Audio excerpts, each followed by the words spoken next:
everyone, this is Yana Smakula for SimonsSTM.com, and today I have a fall card to share showcasing a gorgeous floral layering stamp set from WPlus9. Here's a quick look at this beautiful Saying Hi STAMPtember exclusive collaboration stamp set from WPlus9 and Simons Stamp. I went ahead and pre-stamped all of the images from this set onto a piece of scrap paper. I'm actually going to keep this paper with my stamp set for future reference to remember how to layer these images. I stamped most of these images twice, as I had this idea to use my colored pencils to add some shading to each image to make it look more detailed, I guess. Nothing too special, just a little bit of pencil shading here and there. You can see most of my images side by side with and without the pencil detail, and in case you're wondering what those numbers are, those are the numbers of the Polychromos pencils from Faber-Castell that I used for adding details to my images, and I'll show you that in detail later on in this video. Even though this is not a fall stamp set specifically, I am inspired by all the beautiful fall colors around me in nature these days, and I wanted to create a fall card with the help of these images. You can use these for pretty much 3 different seasons by just changing the colors of your flowers and leaves.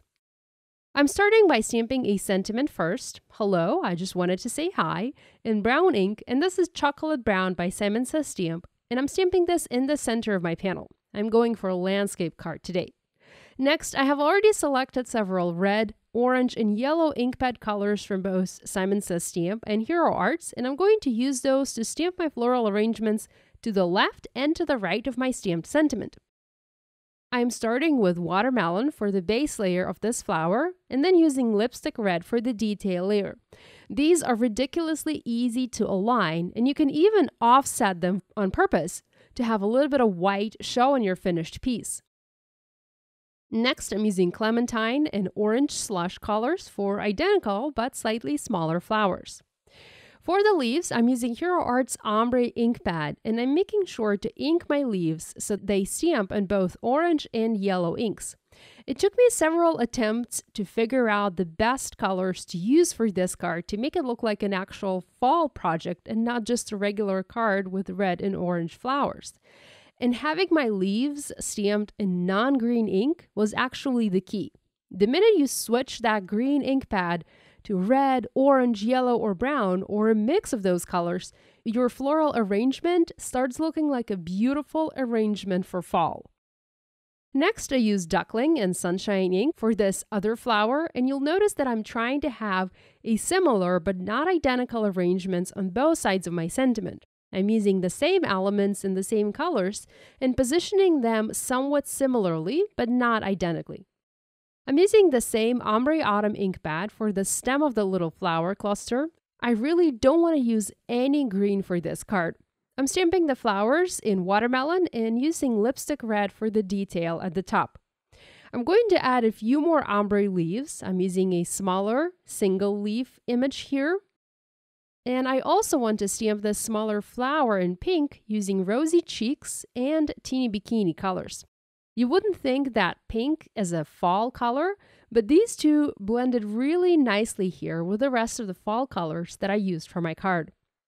I also stamped some additional leaf branches, again using that same Ombre Autumn ink pad from Hero Arts. And lastly, I used a tiny dot clusters that were actually intended to be used as flower centers for the first 2 flowers that I stamped. I stamped them in lipstick red here and there, filling my clusters in and making them look a little bit fuller. Just because a stamp set is meant to be used as a flower center, it doesn't mean you can't use it differently. The stamp set also has 2 little birds to it, so I stamped one in watermelon for the body of the bird and lipstick red for the wing, as well as dark chocolate for the beak and the feet. You can angle the wing any way you like, and you can align it with the body of the bird or have it go outside the body like I have it here.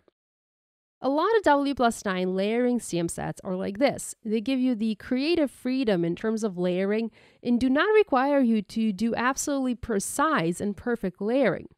Layered imperfections is actually what makes these stamped images awesome and pretty unique. Once my stamped background was finished, I decided I wanted to add some scored detail to the background. I've been using this technique for a year now, and I really love it. It's simple yet very effective for one layer or clean and simple cards. Here I'm using my Teflon bone folder and a scoring board to add score lines every every half of an inch on my background.